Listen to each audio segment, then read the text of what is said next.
Hello everybody and welcome. My name is Benton, and today here on this exciting Yu-Gi-Oh video, we are going to be going over my Invoked Blue Eyes deck profile. So if you guys are excited, make sure to smash the like button and subscribe if you guys are new, and let's get started with the deck profile. So starting off with the monsters, we play 3 Alistair the Invoker. It wouldn't be an invoked deck without Alistair the Invoker. He's the searcher for invocation, and let's play all of our invoked monsters. He's awesome. You normal summon him and then search an invocation, which makes for a pretty great card to get all of our negates. Then for the rest of the deck, which is our Blue Eyes portion, we have 3 mismatched Blue Eyes the White Dragons. We have Ultra, Ultimate, and Secret Rare Blue Eyes, 3 different artworks. You can't play Blue Eyes with 3 of the same artworks. It just doesn't work unless they're 3 DDS Blue Eyes. So we have 3 Blue Eyes White Dragons and 3 Blue Eyes Alternative White Dragons. And so what this does, it'll reveal Blue Eyes in your hand, special summon it, and it's a 3k beater. You could destroy one monster your opponent controls, and then that can't attack that turn. It's its attack. But yeah, 3 Blue Eyes, 3 alternatives. Those are pretty much staples of all Blue Eyes decks. And then we have 3 Sage with the Eyes of Blue. This card is really cool because it lets you search your effect veilers if you're playing effect veilers. And it's also a really good card to use for Mechaba.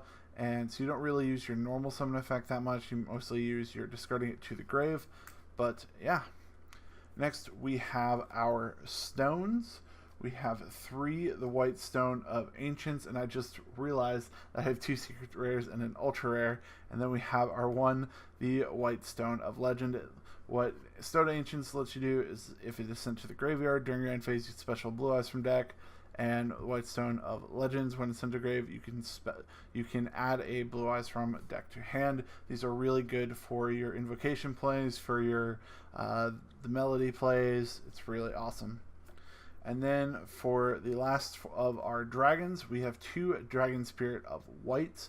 What this does, it lets you destroy spell and trap cards. It's really awesome, and it counts as Blue Eyes, so you can send it as you can send it just like you would a Blue Eyes card, or summon it if you could summon a Blue Eyes White Dragon from like one of your stones. Now we're playing 3 hand traps. We are playing 2 Ash Blossom and 1 Effect Veiler. Generally, in this deck, since Effect Veiler is searchable, I would play 2 Effect Veiler, 1 Ash, but Ash is just so good that I decided this is the perfect ratio. I wanted an Effect Veiler because it is searchable in case I don't have a hand trap in my hand, and then Ash Blossom is a target for Purgatrio if my opponent hasn't played their Ash Blossom, and I need a Purgatrio to go in for game. Next, we are going on to our spell cards, which we have 1 Bingo Machine Go. This card is awesome because it searches Blue Eyes, or it searches any card that lists Blue Eyes White Dragon or Blue Eyes Ultimate Dragon, except Bingo Machine Go. And I would play more of these if I had it. I would probably play up to 2. I wouldn't play 3, but I would play 2. I don't have a second copy yet, so I am only playing it at 1.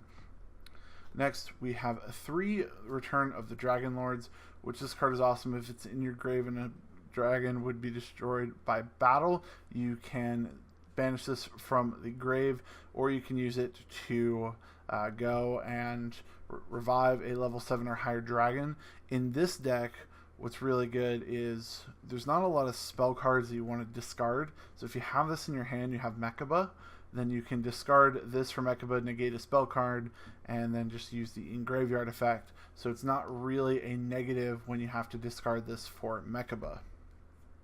Next, we have 3 the Melody of Awakening Dragons. I only have 1 Secret Rare, so I have to play 2 commons. But what this does, discard a dragon, and then add 2 dragons with 3,000 or more attack and 2,500 or more defense to your hand. So you add like a Blue Eyes and an alternative.